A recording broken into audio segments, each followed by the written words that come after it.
Hey guys, welcome back to my YouTube channel. तो आज के इस वीडियो के अंदर हम लोग डिस्कस करेंगे पैरोक्सिस्मल नॉक्टर्नल हीमोग्लोबिन्यूरिया। इसको शॉर्ट फॉर्म में हम लोग पीएनएच भी कहते हैं। अब पीएनएच होता क्या है? It is a acquired defect in myeloid stem cell. अब इस वजह से क्या होता है, जो पेशेंट होता है उसको अर्ली मॉर्निंग में क्या होता है, रेड कलर की यूरिन होती है। रेड यूरिन होती है किस वजह से होती है? क्योंकि उसके अंदर हीमोग्लोबिन प्रेजेंट होता है। अब ये होता क्यों है ये हम लोग समझेंगे, ठीक है। देखो नॉर्मली क्या होता है, नॉर्मली हमारी ये आरबीसी है, तो नॉर्मली आरबीसी के ऊपर यहाँ पर लिपिड, उसके जो लिपिड मतलब उसकी जो सेल मेम्ब्रेन है उस पर एक प्रोटीन एंकर होता है, उसको हम लोग कहते हैं जीपीआई। क्या कहते हैं? जीपीआई। इसका फुल फॉर्म होता है ग्लाइकोसिल फॉस्फेटिडिल आयोनोसिटॉल। क्या होता है? Glycosyl phosphatidyl आयोनोसिटॉल। अब ये जो जीपीआई है इसको दो चीज़ें अटैच होती है। इसको दो चीज़ें कौन सी अटैच होती है? डीएएफ और एमआईआरएल। तो डैफ और मिर, ये दो चीज़ें इस पर अटैच होती है। अब ये दोनों का नाम क्या है? डीके एक्सेलरेटिंग फैक्टर और दूसरा है membrane inhibitor of reactive lysis.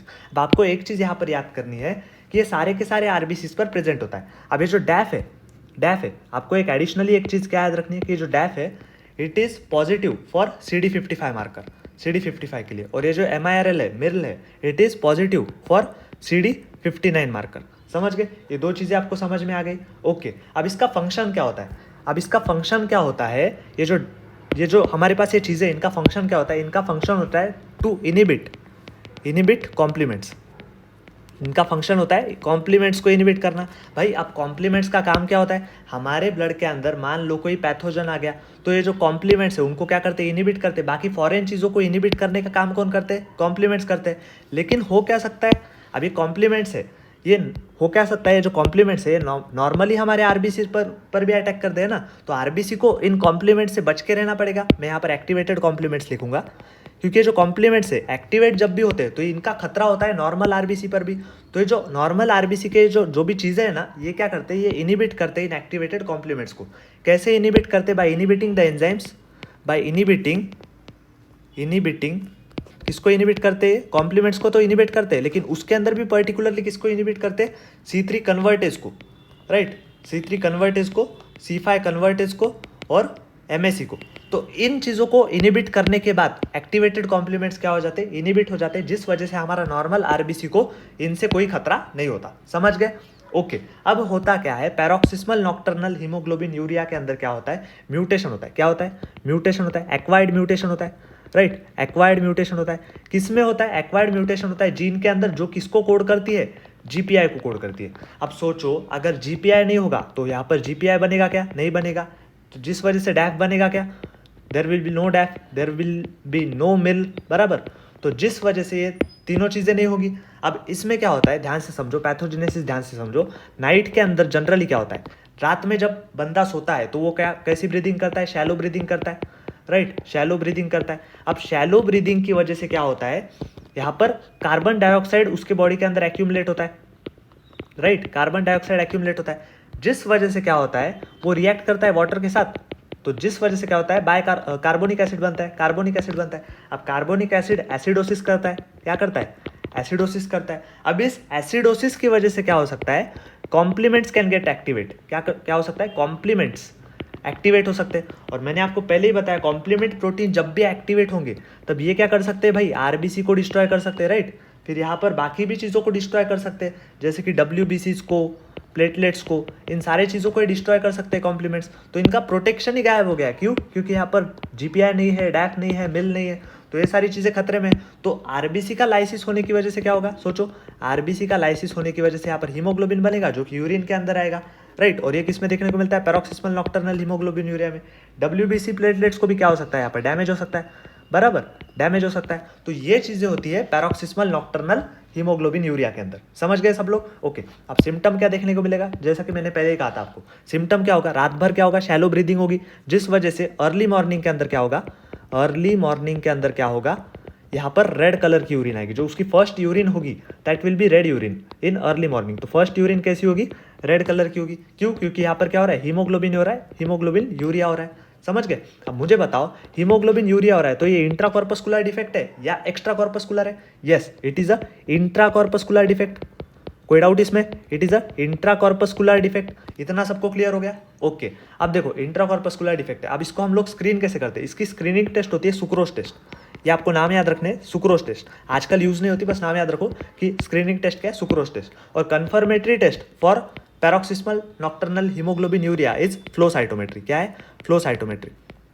अब फ्लो साइटोमेट्री का सिंपल मतलब समझो। फ्लो साइटोमेट्री में हम लोग जो इसके CD मार्कर्स है, CD55, CD59, इसको पहचान सकते हैं, या तो हम लोग डायरेक्ट GPI को पहचान सकते हैं। और GPI को पहचानने के लिए we have another method, that is flare method. क्या है? Flare method. तो इसका बस आपको नाम याद रखना है, फ्लेयर। ठीक है, for GPI we can do flare and for CD55 and CD59 we can do this. कौन सा? Flow cytometry. मतलब यही कर सकते हो, मार्कर्स को पहचान सकते हो। अब एक बात समझो, ये जो GPI या फिर फ्लेयर वाले ये जो पहचानते हैं हम लोग इससे, तो इससे हम लोग बेस्ट तरीके से डायग्नोस कर सकते हैं। ठीक है, और ये भी बहुत अच्छी टेस्ट होती है, it is also good test. तो ये अच्छे टेस्ट होते हैं। Flow cytometry is good test as compare to your sucrose test. समझ गए? तो फ्लो साइटोमेट्री से हम लोग या तो CD55, CD59 को पहचान सकते हैं, या तो GPI को डायरेक्टली पहचान सकते हैं बेस्ड अपॉन फ्लेयर टेस्ट। समझ गए सब लोग? So this is this. अब CBC के अंदर क्या फाइंडिंग दिखेगी, सोच के बताओ। यहाँ पर RBCs का डिस्ट्रक्शन हो रहा है, RBCs का लाइसिस हो रहा है, WBC प्लेटलेट भी डैमेज हो रहा है। तो ध्यान से सोचो कि यहाँ पर क्या मैं लिख सकता हूँ, पैनसाइटोपेनिया होगा। राइट, पैनसाइटोपेनिया मतलब पेरिफेरल स्मीयर, मतलब जो आपका ब्लड है उसके अंदर सारे के सारे ब्लड सेल्स कम होंगे। RBC, WBC प्लेटलेट, उनकी संख्या कैसी होगी? रिड्यूस होगी। और यहाँ पर मैं लिखूंगा pancytopenia along with cellular bone marrow. Cellular bone marrow, ये बहुत इंपॉर्टेंट पॉइंट है। अब ध्यान से सोचो कि अगर यहाँ पर ब्लड सेल्स कम हो रहे हैं तो बोन मैरो उसको रिस्पॉन्ड करेगा by producing excess blood cells inside it. तो बोन मैरो के अंदर यहाँ पर सेल्युलरिटी ज़्यादा होगी, बट ब्लड के अंदर यहाँ पर सेल्युलरिटी कम होगी। तो एक कैरेक्टरिस्टिक फाइंड है आपके PNH के अंदर। ठीक है, अब इसको हम लोग यहाँ पर डिफरेंशियली डायग्नोस कर सकते हैं। किसके साथ डिफरेंशियल डायग्नोसिस किसके साथ हो सकता है? एप्लास्टिक एनीमिया के अंदर। एप्लास्टिक एनीमिया, अब एप्लास्टिक एनीमिया में आपको पढ़ाऊंगा, बस इतना समझो कि एप्लास्टिक एनीमिया में क्या होता है, बोन मैरो अच्छे से प्रोलिफरेट नहीं कर पाता, जिस वजह से ब्लड सेल्स बनेंगे ही नहीं। अब ब्लड सेल्स बनेंगे ही नहीं तो इसमें भी पैनसाइटोपेनिया होगा, लेकिन यहाँ पर बोन मैरो में भी ब्लड सेल्स नहीं होंगे, तो यहाँ पर सेलुलर बोन मैरो नहीं होता। ठीक है, तो यहाँ पर क्या होगा, यहाँ पर पैनसाइटोपेनिया होगा, बट यहाँ पर सेलुलर बोन मैरो होगा। क्या? Cellular bone marrow will not take place, मतलब सेलुलर बोन मैरो नहीं होगा। तो ये इस यहाँ से इस पॉइंट से आप लोग यहाँ पर डिफरेंशिएट कर सकते हो। समझ गए? ओके, अब अगली बात समझो, ट्रीटमेंट। अब ट्रीटमेंट पहले तो कॉम्प्लिकेशन समझो। Complication paroxysmal nocturnal haemoglobin urea का क्या है, देखो हो क्या सकता है। पहले तो ये समझो कि most common cause for death in PNH of death in PNH ये क्या है? It is a thrombosis. देखो हो क्या सकता है, मैंने आपको क्या बताया, सबसे पहले तो प्लेटलेट का क्या हो रहा है, डिस्ट्रक्शन हो रहा है। तो प्लेटलेट के डिस्ट्रक्शन होने की वजह से थ्रोम्बोसिस हो सकता है। और अगर ये मान लो थ्रोम्बोसिस हो रहा है, ये ब्लड वेसल के अंदर हो रहा है, तो इससे पल्मोनरी एम्बोलिज्म वगैरह हो सकता है। राइट, पल्मोनरी एम्बोलिज्म हो सकता है। तो इस वजह से क्या हो सकता है, यहाँ पर डेथ होने के चांसेस बढ़ते। तो most common cause of death in paroxysmal nocturnal hemoglobin urea it is not RBC destruction but it is because of thrombosis। इतना क्लियर हो गया? Most common cause for death in PNH is due to thrombosis. इससे क्या हो सकता है? Pulmonary embolism हो सकता है।